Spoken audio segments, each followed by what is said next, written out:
your brain, you're in the nuts domain. Come on in, it's about to begin.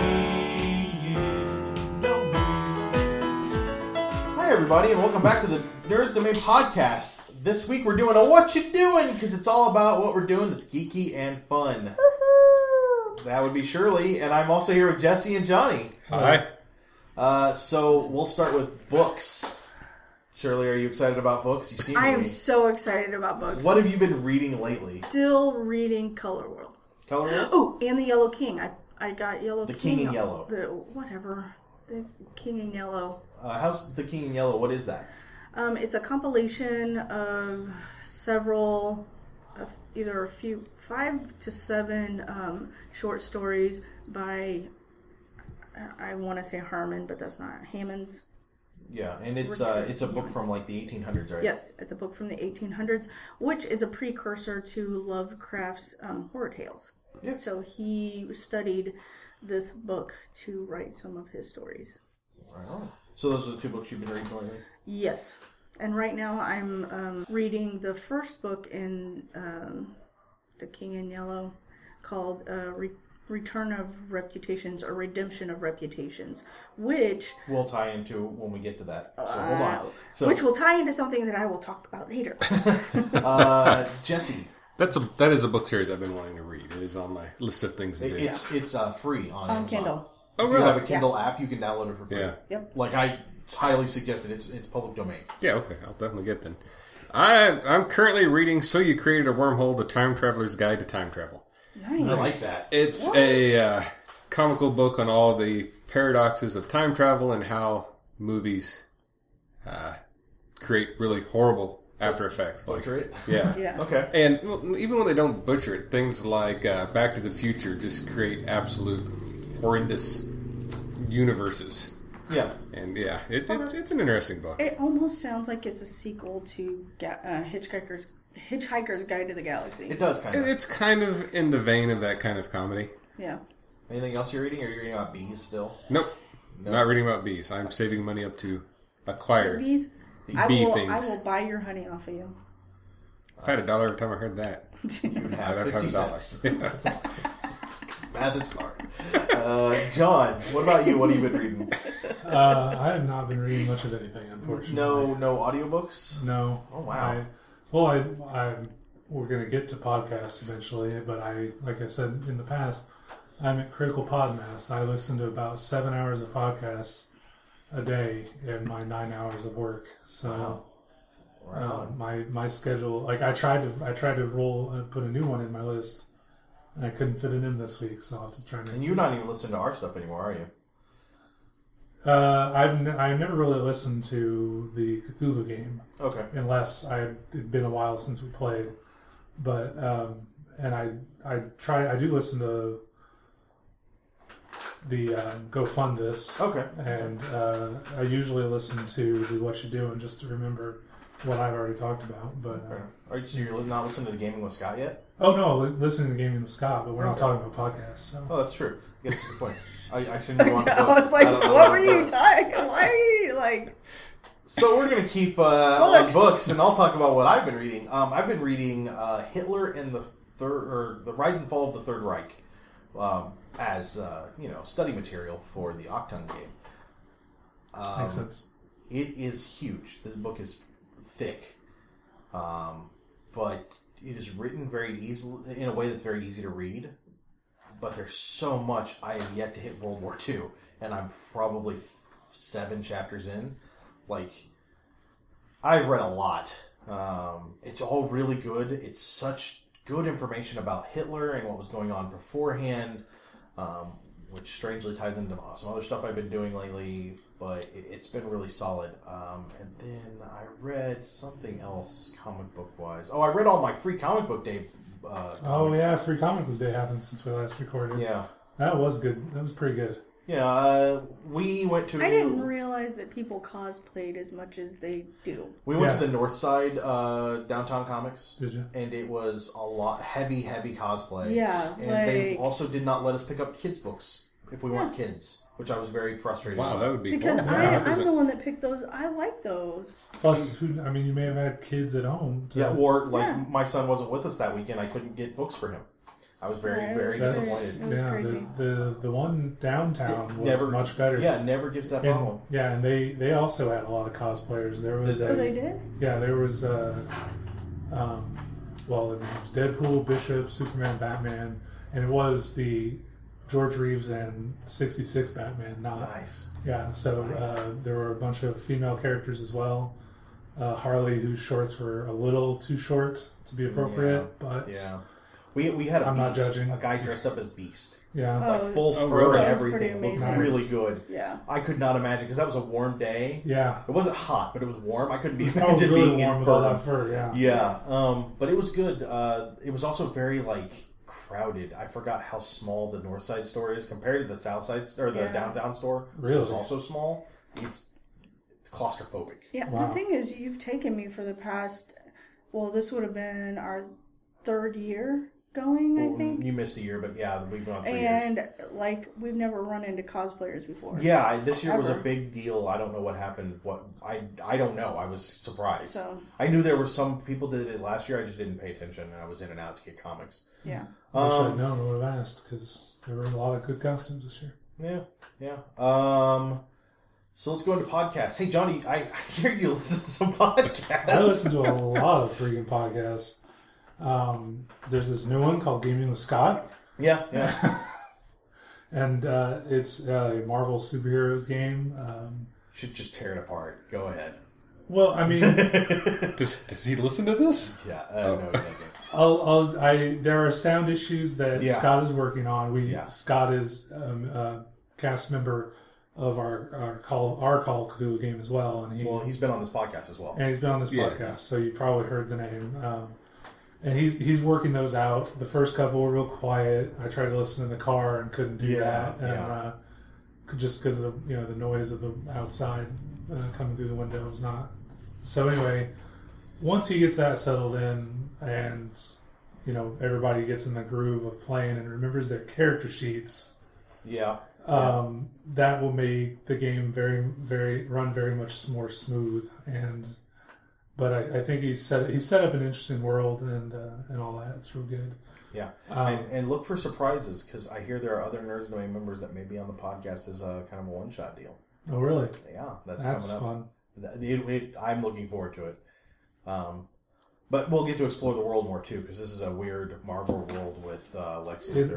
This is post All Access world is what this is. They had a merger, and some people did not go home. Yeah.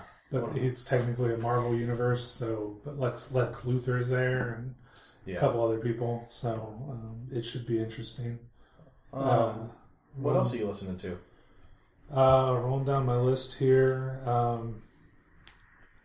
I just put up a review for Ono, Ross, and Carrie, which I find really fun. They are a skeptics podcast kind of thing. They investigate fringe science and paranormal reports so that you don't have to. That's their tagline. They are at times a little insensitive towards people that have actual religious beliefs, and they kind of laugh at them like they're silly, but they're usually laughing at the really strange people who say, oh, you have a disease like a festering wound.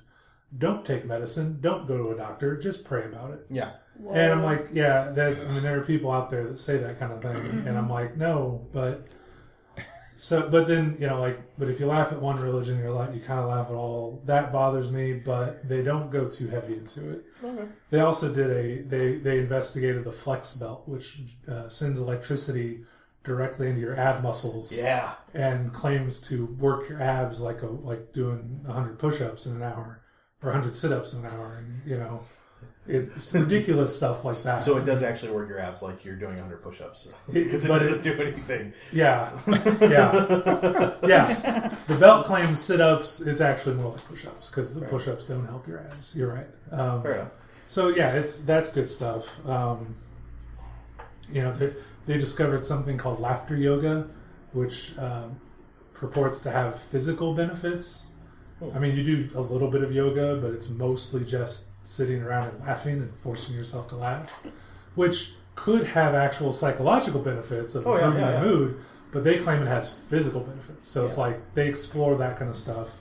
That's just if you're laughing like really, really deeply and you can't stop yourself and you can't breathe, it kind of works your upper ab muscles. Sure, but again, you're not going to get ripped. I know. Doing that kind of stuff. So there's a lot of stuff there. Tell It Anyway is the last one I'll mention. Just started up. Jenny Josephson is the host. She helps out on a lot of other podcasts that you and I listen to, Matt. She's, I guess they give her the title of producer on the Daily Tech News Show. Okay. And she helps Scott Johnson and, wow, my brain just... Brian Ibbett? No. Daily Tech News Show. Tom Merritt. Tom Merritt. She helps them gather information to put in their shows as news stories and things like that. She is, or was, I'm not sure exactly where she stands, but she was a actual news producer out in LA, working for major nightly news programs and stuff like that. Like I said, I don't know exactly what she does nowadays, but on her show, she picks a topic. The most recent one was shock. And she has people come in and tell stories about something that really shocked them, or something related to the topic. And they talked about regret, shame, and she just has these people tell these stories related to those topics, and it's very interesting and entertaining, I think, to listen to the people. And you hear some people like, oh, hey, I had that same experience, and I guess I'm not weird for that. And so it's been good. She's very new, so there's like 9 episodes. Okay. So not a lot of back catalog to catch up on. Right. Tell It Anyway. Shirley, podcasts or music? Yeah, well, I'm going to start off with podcasts. Yay! I've been trying to catch up with Gate World. They've been going on for a little while. They have to do with the Stargate, all the Stargate series. Oh, okay, cool. So, Portal Side Chat, of course, because that has to do with Ingress. And then I picked up the new one, which you suggested, which is the Neo-Anarchist podcast, A Shadowrun History.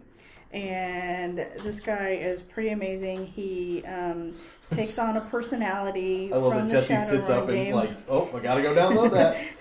From the Shadowrun game, and then he's giving you a historical news report from the view of the world being real. Yeah. So you kind of get that, you feel like you're in the game. And you said that this was associated with the game that we were possibly going to participate in. This is associated with a Reddit group called ShadowNet, where you can play online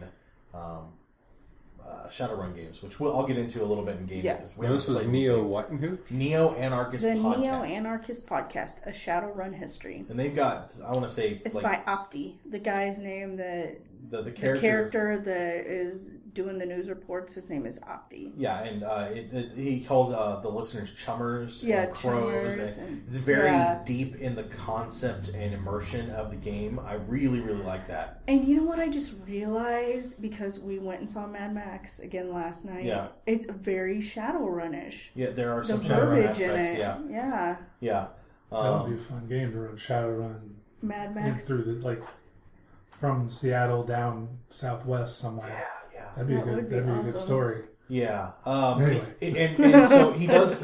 And this is how our ideas are born. He's been doing the history, and I've listened to a lot more episodes than Shirley, just because I've listened faster and I listen a lot. But he gets into the 10 AAA status corporations, which is important. It tells you their history, what they do. There's a lot of information there. And this comes from a person who I own a Shadowrun 2072 book that just has the history. I'm learning more from this, and it puts a lot of it in better context. Yeah. It's really solid, and it's produced very well. There's a point, I don't know if you got to it, where he gets attacked. Oh, no, I haven't gotten to that part yet. See, this is something I'm interested in, because I love the history of Shadowrun. I like the place it's set in, the setting. I've never actually played a game of it though, but I like the history It's of it. a lot of fun. This is definitely something for you. Yeah. And for me, I love stories and I love historical, even in real life. Like, I love looking up stuff and researching. And I feel like this takes a game that I like and then adds the history to it. So, and I think it would be good for people that are new to Shadowrun because, you're not going to sit down and read that whole 20... not everyone's going to. Johnny and I would. book. I've skimmed through it and read some of it, but it kind of gives you a synopsis of the world and everything that's going on with the corporations and, the different clans and stuff. So is this wholly canon material that has been This is literally the stuff from the books that he has dramatized. Yeah, dramatized and redone a little bit, I really think it's great, and it's worth picking up and listening to. And they're short. They're like 15, 20 minutes. Oh, bummer. Some of them are about half an hour long, but even then, you could get through 4 of them. Yeah. And he has, like, specific dates. So, like, the first one's, like, 2010 to 2012. And it goes over, like... the history of that time frame. How often is it updated? Like, weekly-ish? That's a good question. Like, I just got the latest episode was Tuesday. Okay. So it's still being updated at least. The one it's not previous to that that's... says May 5th. Oh. So maybe every other week. Looking back, it's not as often as it could be. There's a bunch of January, and then the next one was April, then May 5th, then this past Tuesday. Okay. So, and he's got probably, I'd say 45, probably because he was attacked. 50 episodes in there. Yeah. Easily. All right, did you want to talk about any music? Music, I mean, we did that, you did that interview with Professor Elemental. We really love his music, and he's allowed us to use it on some of his music on one of our podcasts, so. Yep. That's kind of what I'm... Oh, so you guys actually did the interview? Oh, for Professor Elemental? Yeah. Like a month and a half ago. Nice. And I'm not really like a deep South gospel type of person to listen to music like that, but we started watching a show, which I will get, that leads into, my movies thing. So clearly I'm not talking about that show. No, you're not. Connection that had to do with my book. But the Handsome Family, they did the title, I don't even know what it's called, the title music for show, True Detective. The show that would not be named, True Detective, and I really like, it's really eerie and it pulls you in, and I was like, oh, this is kind of cool. So I went and looked them up, and they are like that deep South gospel type of music, and some of it's pretty okay, and some of it's just, like not. Well, and it's the hand. I'm not in the handsome. Handsome, not handsome. Handsome, like pretty or attractive. Yeah. Not like they have like some hands. No, not like the Lots Hanson of brothers. Yeah. From. Oh yeah, them guys. I completely like blocked them out of. Thank you. And now they're back. trauma. I have to look that up on Spotify. The Handsome Family. So so that's the new music that I found. Right on. Jesse, podcasts? I have a podcast I've been listening to that I don't think I've talked about lately. I'm listening to all the stuff I always talk about. Apparently, I've got something called the Neo-Anarchist that I want to start listening to. Yeah. No, there's a podcast called Unpopular Opinion. It's done by the same people who do Cracked. Okay. And they have, it's a very, they have some very unpopular opinions sometimes. They talk about drug use, stuff like that. It's a very mature podcast. The last couple of them was talking about how the next American Civil War might have already started with the police force and the... Wow. It's called what is it called? Unpopular Opinion. Unpopular Opinion. That is a meaty topic right there. Yeah. And then they talk about both sides of the argument and how things happen, how not every war is necessarily about battles and fighting. Okay. Right. But it's an interesting podcast. Well, I think...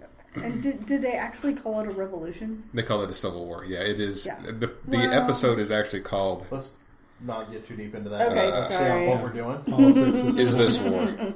But anyway, and the other thing I want to talk about is a musical group I just found called Starbomb. Okay. I'd never heard of them before. They're apparently it's an offshoot of a group called Ninja Sex Party, and Ego Raptor's with them, and they do parody of games in an adult manner. Okay.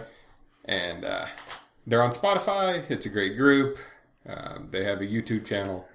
All right. Well, then we'll get into what I'm listening to lately. I'm also listening to Gaming with Scott, although, Johnny, I'm much farther ahead than you ever could be. Well, yeah, you edit it. I don't edit it. I just get to listen to them because they're uploaded, where I can see them.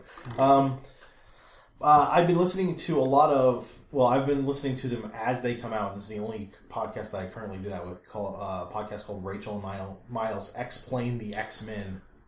I need to add that to my list. So good. Love that show. What to do? Because I know nothing about the X-Men. I don't like the X-Men as a rule. So the X-Men have a very convoluted backstory and history.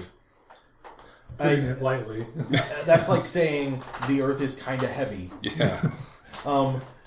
The X-Men have the most convoluted thing ever, and there have been so many retcons. So they literally go from day one of X-Men and are coming forward. They're currently in the early 80s, mid 80s. Oh, nice. So they just started X Factor. Nice. Which makes 3 books. So they're X-Men, New Mutants, and X Factor are the 3 books that are currently out. And literally, the last episode was about. The episode before the latest one was about X Factor 1 through 6 or something. So it's really getting me to where the point where I want to go back and read like old New Mutant stuff. I just need to find it. But they also touch base on some stuff like that I would never have read, like the Dazzler miniseries. The Iceman and Nightcrawler both had miniseries back in the day. There was a Beauty and the Beast miniseries that was also about Dazzler. It's good. It's a not really about solid, the Beast? No. It's a really solid podcast. And it explains things very well. They start every episode off with here's this convoluted thing. Now let's tell you how convoluted it is. And it always ends with, what?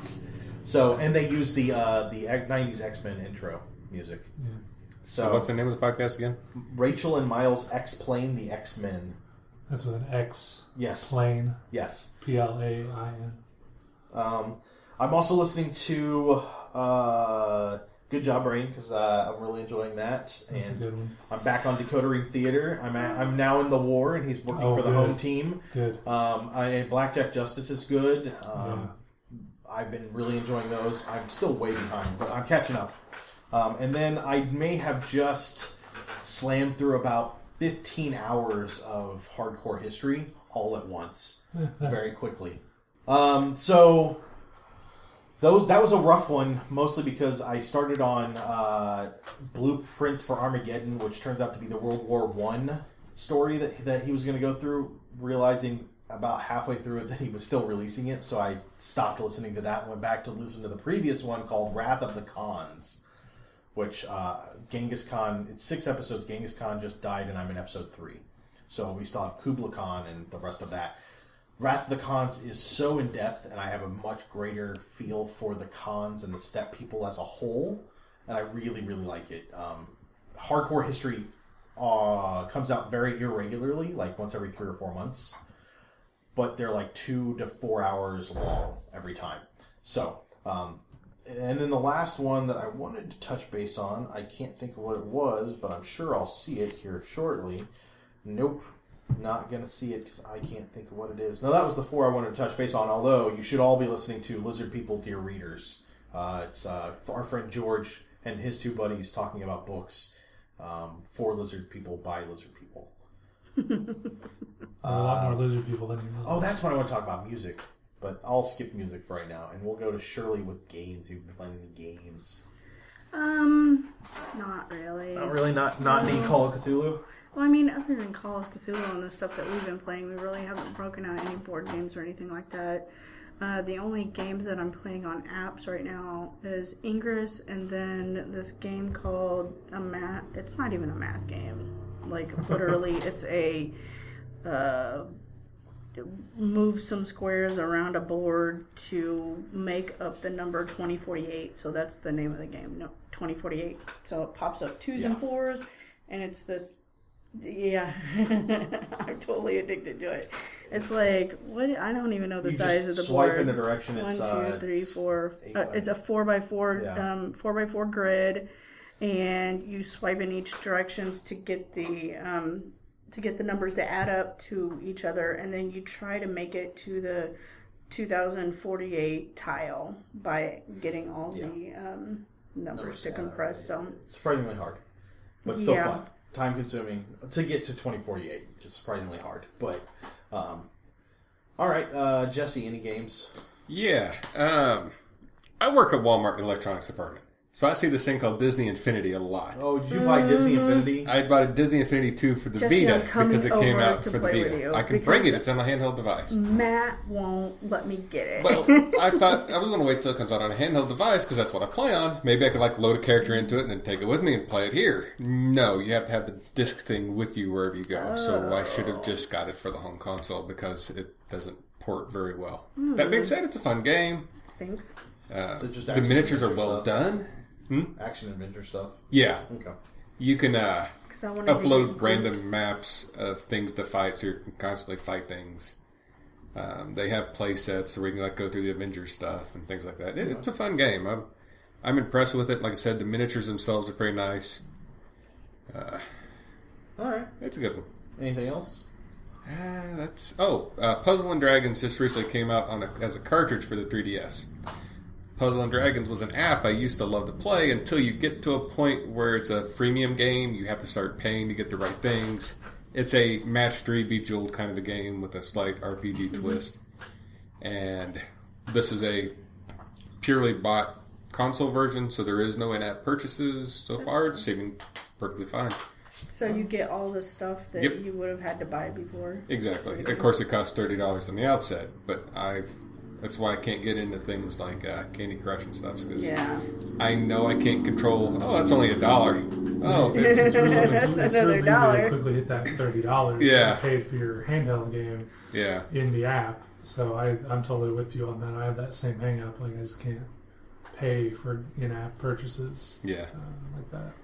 I'm perfectly fine with paying for certain in-app purchases, specifically like expansions to the game. So I bought Elder Sign, and I bought the expansion to the game in An the app. expansion is That's completely different, different than you're out of energy and can't play for another hour. That's it. But I Buy really want to more play energy. right now Yeah. because this is my game It's like, and this is no, what I I have set out time to play. right now to play. I don't have Yeah. time in an Yeah. hour. It's like Warhammer Quest. I bought everything in-app purchase for Warhammer Quest. Yeah, Oh, those see. were expansions. Those are the I only had reason to delete it. The only reason I deleted Warhammer Quest is because it was a gig, Yeah. and I'm like, Yeah. ugh, that's a lot. I've deleted it like 4 times and started over, but I really enjoy the app. Yeah. That's a difference. I like Topic. it too. John, any games for you? Nothing really new, but I have had some. I found 2 websites that I like that I'll just pimp real fast that are play-by-post role-playing game websites. The first one is Gamers Tavern, or I'm sorry, I was mixing them up. Tavern Keeper is the first one. That site, to me, is a little more robust, and it has better features, such as when you make a post as a character, you can click in the bottom right-hand corner, and the tile flips over, and there you can write an out-of-character comments, so that your out-of-character comment is tied directly to your character post that you're commenting on. That's a feature that I really like about Tavern Keeper. Otherwise, it's a forum. It looks nice. They had a Kickstarter a while back. I don't remember the exact time frame, and it was successful. They got their website developed really well, but now they've faltered because there's no way for them to monetize their site because they got their money from Kickstarter. They're like, we promised we weren't going to charge to use it. So now we're stuck because they have to go work real world jobs and they can't just focus on their gaming site 100%. So that's unfortunate, but the community on there is a little light. I get spurts of activity, but it's not, because I work nights, it's not when I want to have activity. So I get like 15 posts every morning and I finally respond to them, and then I have to go to work. And then while I'm at work, there's another couple posts and I can't respond to them right away. Yeah. The other website is called Gamers Plane, which I discovered through a podcast that I've talked about a lot in the past, RPG Academy. Mm-hmm. Gamers Plane is a much more basic website. I have issues in one of the games, a Pathfinder game I'm trying to play in, where the GM does not want out-of-character comments in the role-playing segment But I'm like for example, just briefly, we're traveling on a map from point A to point D, and we pass everything, B, C, and E, or B, C, and E is real close. So A to D, and we miss a bunch of stuff. And I put in just an out-of-character comment right in the description, did we pass close enough to B, C, and E to get a feel? And the GM was like, I want you to, in the out-of-character thread, he says, I want you to post those questions here. Oh. And I'm like, but it's kind of relevant to literally to the thing that I posted underneath. So, I don't want to juggle between two forums. So, again, I like the functionality of Tavern Keeper more than Gamers Plane, but Gamers Plane has a robust community because they're on social media and promote themselves a lot better, so they get a lot more traffic, I feel, at least in the games that I'm playing in. So, but they're great places if you don't have a regular gaming group.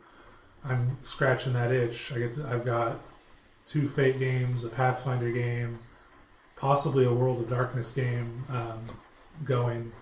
I've got my character in, but nobody else does. So I'm only laughing because I'm on that game. Oh, actually, that game died. Oh, I'm on it. This is on. Oh, this is because on I the still other get side. occasionally get hey, there's a changeling thing. Yeah, Hey, and I'm just ignore it. It'd be great if you just back out of it. So then there'd be an open slot that somebody that is interested might take. Was there anybody else playing though? Because when I was there wasn't. There were like 3 slots still open. Oh, okay. So maybe I should just back out. Yeah. You'd at least stop getting notifications. Yeah. So anyway, play by posting on Tavern Keeper or Gamers Plane. I'm Fool's Mask on both of those. So play Johnny, kill his character, make him cry. Yeah, totally. I have been playing Encounters. I'm actually running D&D Encounters every week here locally. It's pretty okay. We have a decent group, although I dislike the Encounters dynamics. Yeah. Mostly because the group is not stable, and the time frame is very short. So we get maybe 2 hours of play, but really it comes down to an encounter and then walking down a hall or something like that.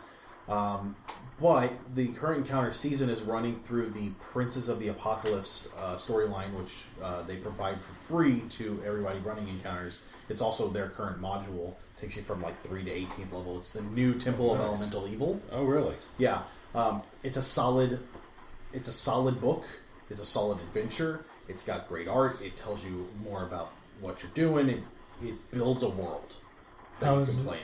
How is it the new Temple of Elemental Evil exactly? Is it literally sequel? in the Temple of Elemental Evil again? This is the Forgotten Realms Temple of Elemental Evil. Oh. Since Tharzadun, the Elder Elemental, Evil Elemental or whatever, exists across all planes. Yeah.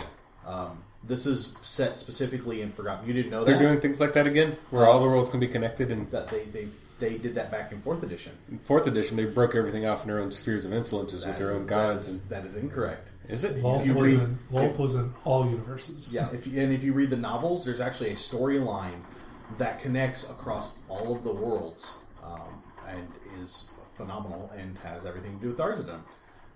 So this is the newest Temple of Elemental Evil storyline, but there are actually 4 temples and then the Master Temple, and it's really well done. Anyway, without giving away any spoilers, because I'm sure Wizards would just love that if I gave away spoilers. No, it's been the book was reviewed for the site because I looked through it and then we got our review copy, and it's just phenomenal. I really enjoy it.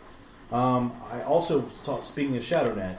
So ShadowNet is this subreddit group where they run Skype Shadowrun games. It's through Skype and Roll20. So basically, you build a character in 5th edition, and then they post jobs. The jobs will say, I'm running this time, this many players, this is the type of job, this is what it pays. So it's as though you get it from what the game calls your Johnson, your contact. And then you respond applying for the job. And then the GM or the what are the runner? What is the name of the person who runs Shadowrun games? Because they have what is that, the runner? Okay, so the runner chooses their team and builds their team from the applications, and then you go and play the game. And each one will be different. So this one may be wet work, and they'll tell you, hey, this is wet work. If your character's not okay with wet work, it's very specific. It's funny. I mean, like, they're telling you exactly what the job is. Well, I mean, if you can go in knowing it's wet work, like you're okay. you're going in to assassinate somebody, you know that. Okay. Sometimes there's like, hey, this is an escort job. Who knows what might happen? Yeah. Sometimes it's a protected asset. Sometimes it's you're specifically going to do this. Do not kill anyone. So it just depends on each run. They are building a robust story and world, and it's really, really good. I really, really appreciate it. I just haven't gotten to play yet, because it turns out we have all the 4th edition books, not the 5th edition books. And that is very unfortunate, and I don't want to spend $50 on a brand new book yet. You'll get there. It's probably going to happen soon, I'm sure.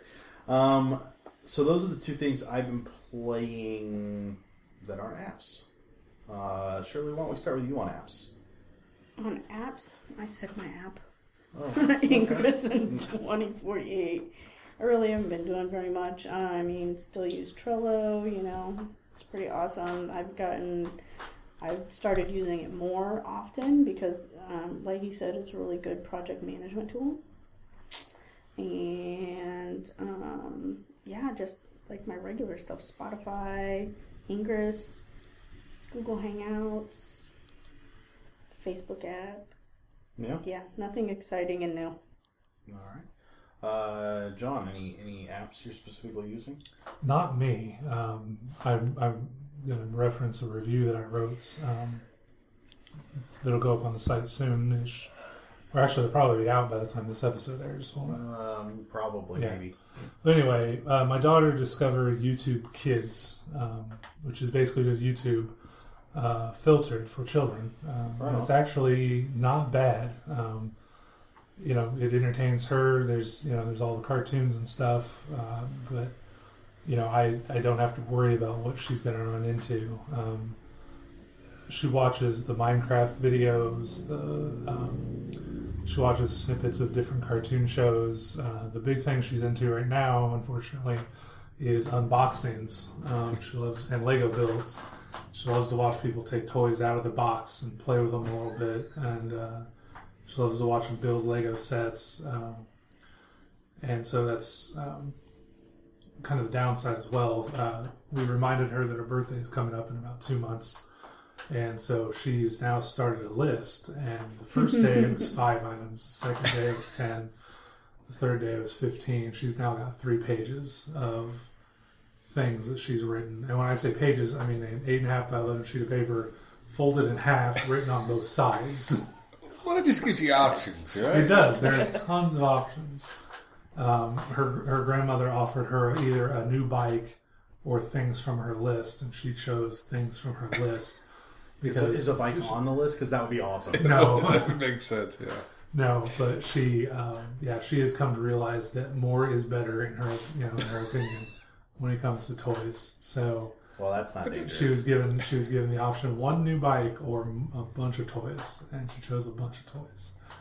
So she's gotten a little materialistic over the last few weeks, but all in all, it's a good app because it entertains her in short little snippets as opposed to Netflix, where she's watching for half an hour plus at a time. Yeah. So, do you know what kind of algorithm they work off of or anything like that? Because I know some of the Minecraft videos can be dicey, and having the kids app that filters that out's a good thing. I specifically don't. I mean, it is Google who owns YouTube. Yeah, so they and can do what you can report. I mean, there's an option to report a video on there. Good. So I imagine it's a combination of whatever Google normally does and a little self-policing and a little policing by the actual viewers. I mean, I'm trying to remember the guy's name. There's a British guy who does Minecraft videos that are very he's very cheery and almost too sugary sweet, and is like, hey everybody, let's have some fun, and it gets almost annoying. But he's at worst he will accidentally create a double entendre that we would laugh at, but my daughter doesn't know what it means. So I was like, oh, and then he was like, oops, ha, and then he moves on. I was like, oh, I guess it's not so bad. So, it's interesting. It's fun for her, and it keeps her entertained. But I don't have to be a bad guy and shut it down like I do with Netflix, because she's halfway through an episode and I'm like, hey, turn it off. Yeah. These are 7 and 15-minute videos, and I can be like, okay, finish that and you're done. And I don't feel so bad that I'm taking it away from her. So I have been using Trello a lot. I'm sorry, you were done, right? I was. I've been using Trello a lot. I also downloaded Gmail because that's where I want my work email to go instead of having to go to my regular email account where the number will piss me off. I have a thing about clearing my email out all the time. And my work email is never clear, ever, at all. Ever. Mostly because I can't clear it. But that's not a big deal. And then, my podcast app and that kind of stuff. I don't think I picked up anything. All right, I picked up a new tower defense game, which is really just the old tower defense game I was playing, but better. It's like they retweaked the original and put it out as Tower Defense Infinity, and it's just the exact same levels that I went through the first time, but now I earn things that let me learn more things. I know this is convoluted. That let me play the challenges that actually matter, whereas in the old one I couldn't, without paying, get into the challenges, so I didn't want to do that. But my apps have been kind of weak lately because... I take that back. For work, I'm using an app called Ring Central. With Ring Central account, you get a phone number that you can use. That you pay for that, but that's your phone number. You own that. People can call you on that. It puts it as an app on your phone. You can text from it. You can call from it. You get voicemails on it. So, like for my specific work, I have a work phone number. If they call me and they leave me a voicemail, I can get it on my phone while I'm out. I can also return calls from the app, and it shows that number, not my personal number, so they're not calling me. That's interesting. Okay, so it's like it gives you a secondary phone line. It does, and it also gives me the ability to shut off notifications so it won't ring through unless I tell it to, which is phenomenal. Because you don't want to answer your work phone when you're not working. Yeah, well, and there have been voicemails I've gotten on my work phone at 3:30 in the morning, and I'm like, well, it would have gone to voicemail anyway, but I can now just deal with that when I go to work. Right. The big thing that's been very helpful is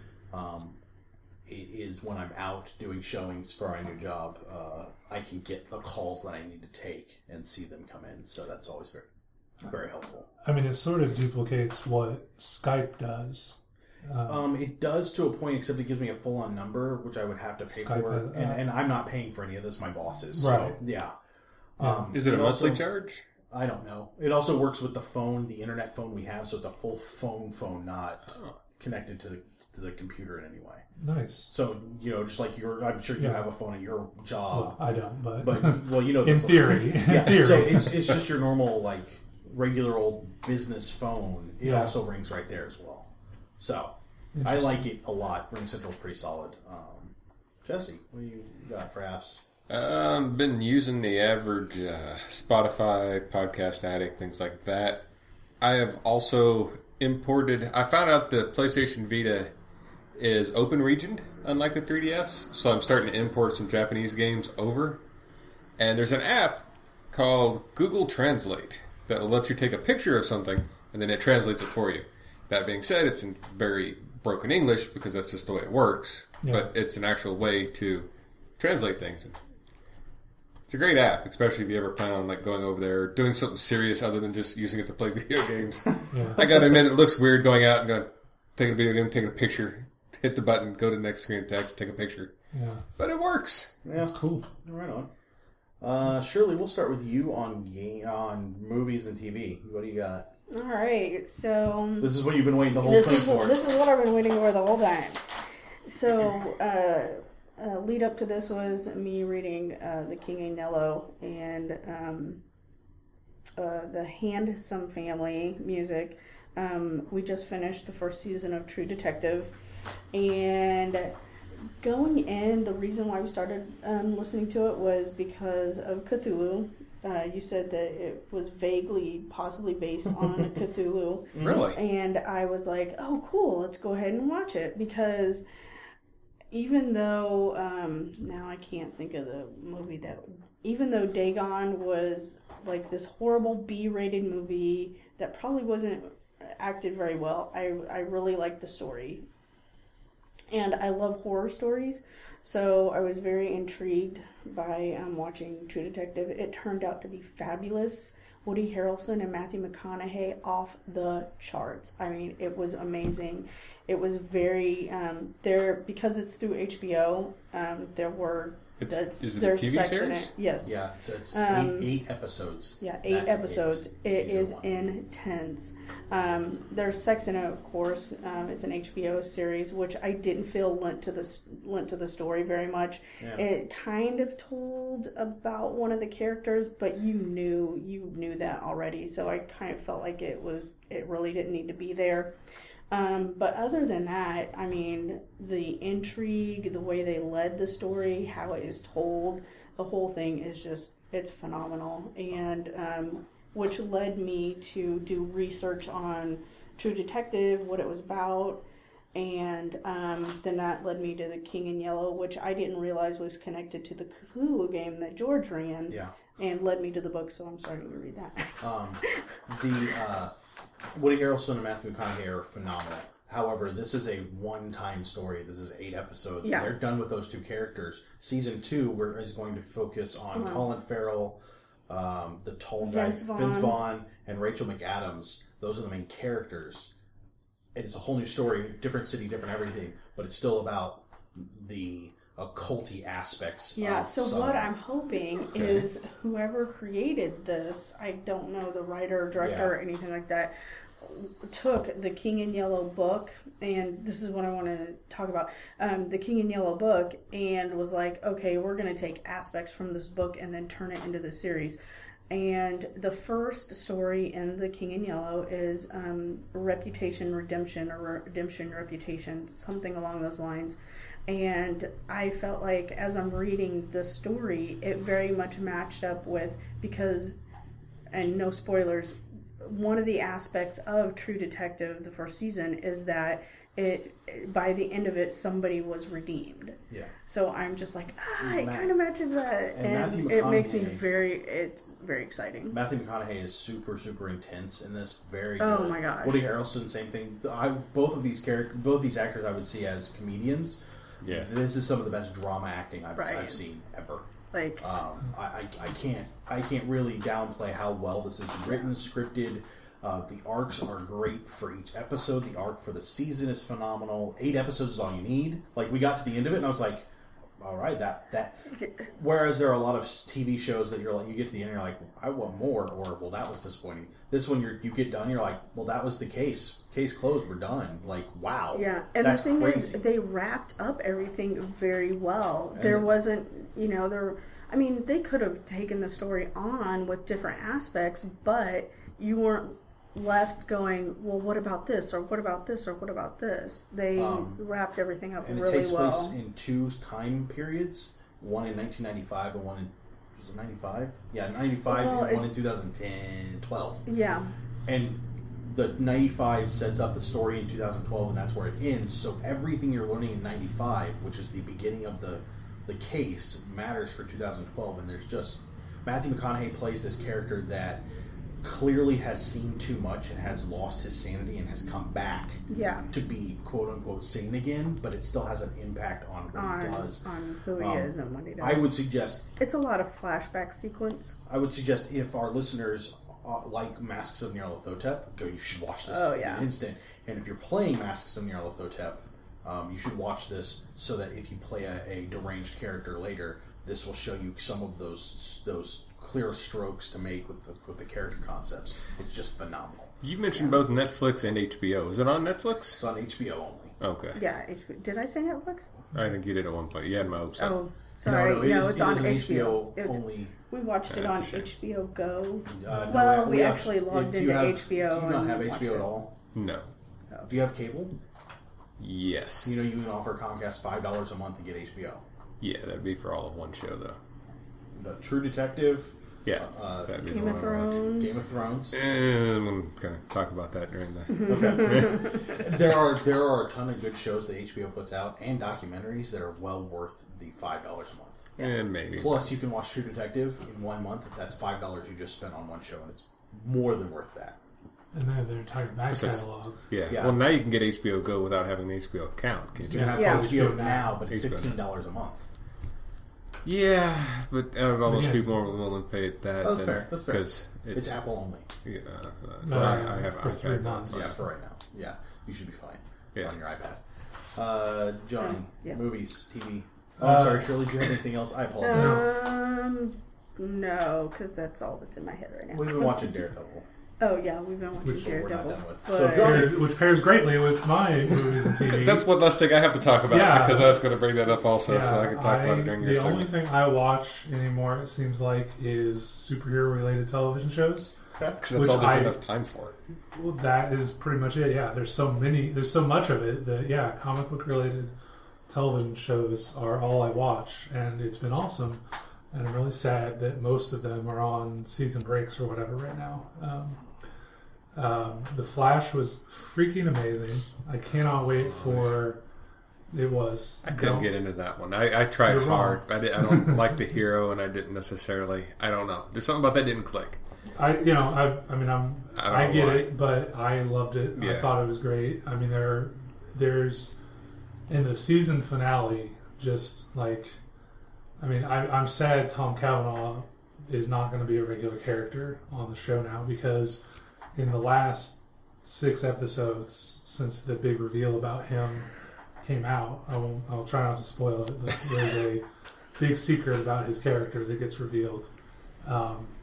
Most of you probably saw it coming, but when they do that big reveal, it weaves a very intricate net, and his character becomes just this, just amazing. Like I said, I won't spoil it here, but the implications about what his character is at the end of the season are just phenomenal, and he's no longer on the show. Is what he put that out on Twitter. But he has been asked about will he appear in other shows. There's a new, and I've forgotten what they switched the title. Legends of Tomorrow, involving a character that I'm not very familiar with named Tom Tomorrow, who is a time traveler. And the Atom from Arrow, they've changed her name to White Canary, the Black Canary that they killed. They killed that character in Arrow, and she's back in Tomorrow. What was it again? People of Tomorrow? Legend of Tomorrow. Well, if they're time travelers, sure. And they're calling her White Canary, but they're not talking about whether But it's this the is same her, actress? the same actress, playing the same character, at least in name. They're not, but they haven't mentioned like if she's been resurrected. Yeah. I've got my fingers crossed for alternate universe, because in the DC comics they've recently brought back the multiverse, and so they could pick her up from this universe and pick the Atom up from that universe. Well, and So I've is heard a lot about Serenity gonna stop by and pick them all up? it could. If DC bought them. I've heard a lot of things about Flash Yeah. towards the end. Doesn't that deal with like multiple universes as a possibility or something? He Or- time travels. Yeah. They don't leave anything on the table as far as story goes. The season opens with him wanting to say, like, he's looking for a way to save his dad from being in prison for killing his mom, and he deals with that. Like, if they didn't do any more Flash, Yeah. you've technically got a complete story with a bunch of dangling threads that aren't, like, have to be answered. Everything gets answered in this season, which I thought was pretty. I think everything got answered Yeah. in this season, and if they can get to those threads in season 2, it'd be great. I like iZombie. It's gotten pretty good, and it has. Shoot, I looked him up before I came, but now I've forgotten. The actor who plays the main bad guy right now was the main bad guy on Heroes, and he played Dr. Frankenstein on Once Upon a Time. He's pretty awesome. Arrow was good, although it's not Arrow, it's Batman. Like, it's if they just called him Bruce Wayne, it would not bother me. I've seen the first season of Arrow, and I Yeah. plan on watching the rest of them. But does he still do the 1% get the chance to redeem themselves? No, but season 2 drops that. all and the it gets security much guards better. that okay. Yeah. So okay, Season good. 2 is very comic booky in Okay. its plot lines. They do with a lot of overarching things. Like, in my opinion, he kind of left his mission, and I don't like that, but I do like the show. Yeah. He's not dealing with criminals in Starling City. He's dealing with criminals coming to Starling City. Okay. Kind of a thing. I don't know. And then Agents of S.H.I.E.L.D., which was the first show that wrapped up of the superhero block. I'll get to this. Ended well. There's a bunch of cliffhanger stuff.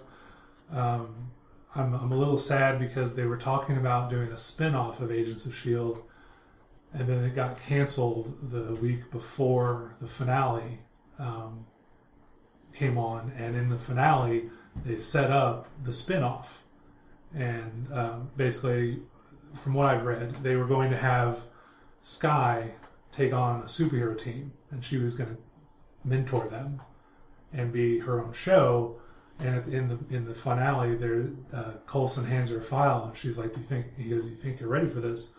And she's flipping through a file of a bunch of superheroes and stuff. And she's like, "Yeah, I think I can handle it," and closes the file. But then the show got canceled. So I don't know what they're going to do with it. Yeah. There are a lot of explosions, a lot of potential dead characters. You don't know what's happening to people. One of my two favorite characters, the science geeks on the show, gets completely cliffhanger. You don't know what's going on with her, and it's really bad. So I'm highly anticipating season 3 myself. Jesse, TV. Well, I finished Gotham season 1. Now, as a Batman fan, I'm a little disappointed. It takes. I know it's far too much Batman for a non-Batman film. They could have completely cut out Bruce Wayne and it'd have been 100% better.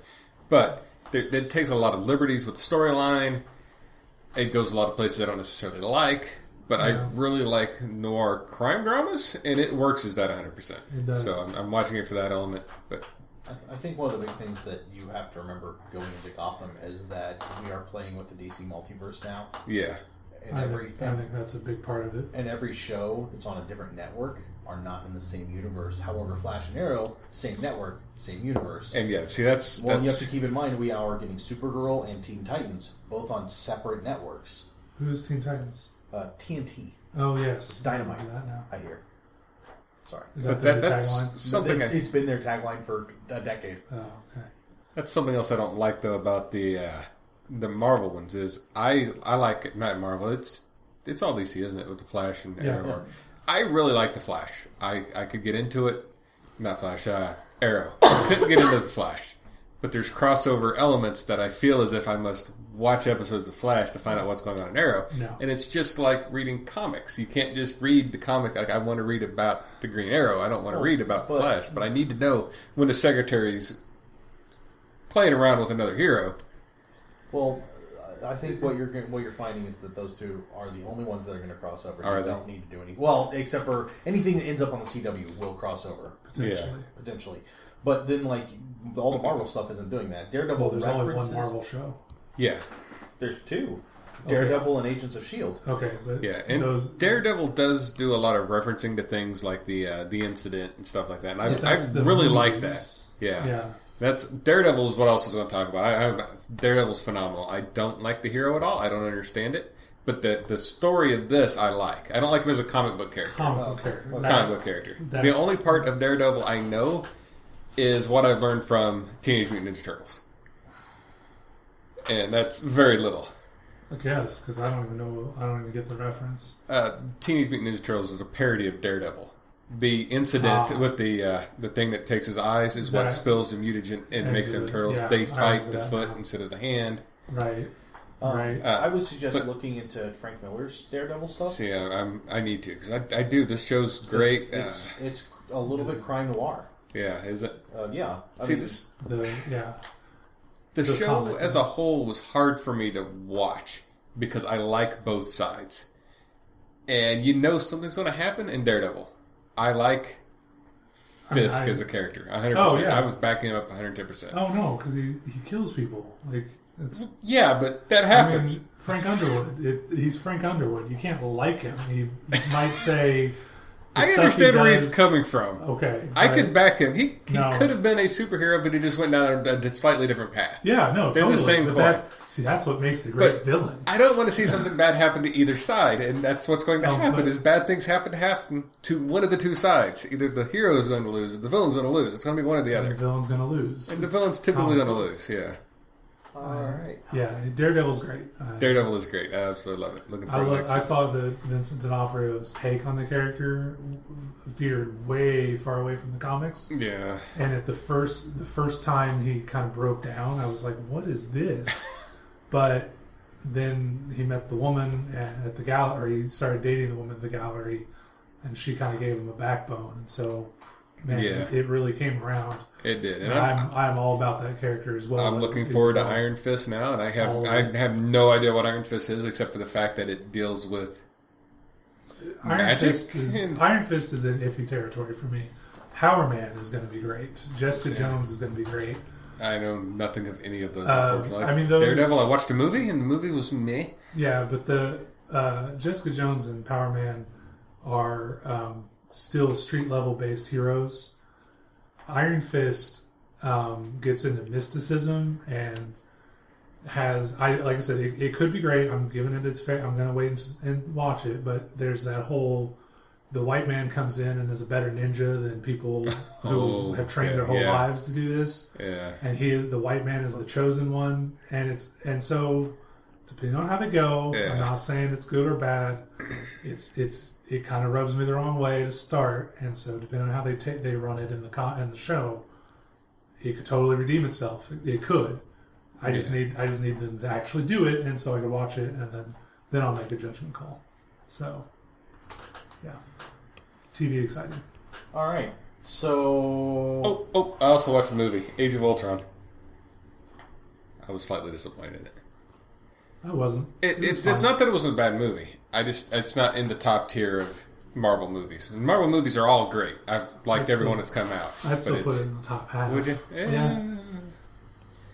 I mean, it's still better than the original Thor. Well, yeah. But oh, that's anyway. the only thing worse than that was the original Captain America. What? We are over our hour. We're not going to get into that debate. We can tell Jesse he's wrong about movies.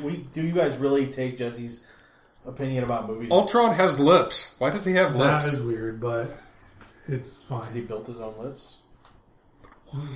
Why would he want Because it's lips? space age. He wants to be more human. He wants to, imitate. I think what you'll Did find. he want to be human, or did he want to No. kill all I humans? think that you'll Both. find a lot of the Yeah. aspects of Ultron are that he wants to be human. He want.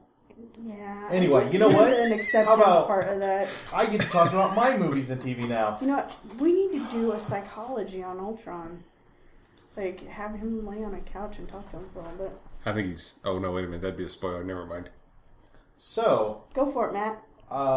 we saw very recently San Andreas, which Is that the one with The Rock? Yep. yeah. Yes. Is it any good? Do you like disaster porn? A little bit. Then you'll like Yeah. this a little bit because it You'll could probably not like have it a been lot. more disaster porn. Well, yes, it could have. Well, I guess it could have. The Rock uses a car, a boat, a plane, and a helicopter to go save his daughter. All of them. Okay. Saved her like 15 times. No, just once. Oh, No, he has to go find her. Like, Oh, she doesn't find it till the end of the movie? yeah, because he's Yeah. in L.A. Oh. End of the movie. He's in L.A. She's in San Francisco. Francisco. It very much had a lot of the same arcs and plot points as Day After Tomorrow without the snow. You take the snow away and put it in an earthquake. Yeah. Paul Giamatti becomes the scientist, but instead of getting a scientist and adventurer, we get a scientist and then a separate character as the adventurer, which is The Rock. If you like to watch buildings fall over and people run around crazy then yeah, it I wasn't thought bad. it was pretty good. I don't feel like we wasted our money, mostly No. because we also saw Mad Max. That's on my list to watch. I haven't seen it yet, but I need to badly. I Don't go desire into Mad to. Max expecting to take it too super serious. Well, it's a Mad Max film. Because they are bombastic and they just fly with it, and it was phenomenal. It was great the first time I saw it. It was just as good the second time. Yeah. It reminds me. I feel like it's 40K Warhammer 40k, and the bad guys are the orcs, because like their vehicles go fast, and like it's all about ridiculous stuff, and the minion fighters are called war boys. I mean, it couldn't be more 40k if it tried. Well, it could. And they have a musician in their army. Well, they have multiple ones, because they have the guys on the drums, and they have the one guy with the electric guitar. Yeah, I've seen it all over the internet. It's so bombastic and so over the top, but it commits to it and just has fun with it. I love that movie. It was really good. But for TV, since the last time we talked, I finished Sopranos, the season, and that was interesting. The ending was... You mean the series? You finished the series? Yes, the series.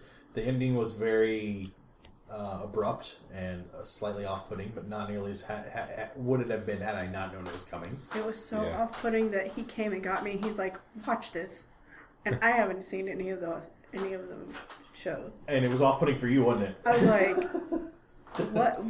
"What did I just watch?" I watched all of season 3 House of Cards, which was good. Although I'm not sure I like some of the aspects of it, but no, whatever. It was good.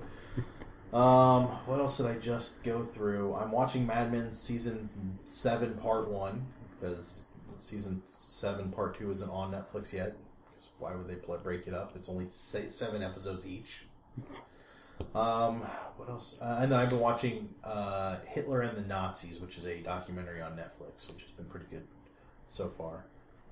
That one I usually watch in the background. Those are I've been watching a lot. I poured through a lot of that. This is one time I would only ever suggest it, but there is a ton of Discovery shows that is the Nazi and the occult. That might be good for Octon Cthulhu. I watched it. Okay. Already. Yeah, they're horrible shows, but it might have some information for something like that. It was very surface. There wasn't any real depth there. So okay. I think that does it, though, for us tonight on the Nerds Domain podcast. We could talk more about Marvel movies. Well, we can talk about that. We'll touch on Marvel movies in another episode. Maybe the Marvel movie episode, where we talk about Phase 2, because Phase 2 just ended, didn't it? I believe so. I'm not clear on what... I really ought to go look up the phases. They have phases? Yeah, Phase 1 ended with Avengers, and Phase 2 started with the next movie after that, Thor the Dark World. I believe. And then Phase 2, I believe, ends with that or ends with Ant-Man. But Ant-Man may be Phase 3. I don't know. I think Ant-Man is Phase 3. But it's possible. So they have phases like this chunk, and then Avengers, and this chunk, and then Avengers. Okay. And anyway, they've got it all planned out. So you can find us on Facebook and on Twitter. You can go over to nerdsdom.com and sign up for our newsletter. On the right-hand side, you can support us over at patreon.com/nerdsdomain. You can give us a 5-star review over at iTunes. That's really helpful for us. You can find our shirts on /food. We will talk to you guys real soon.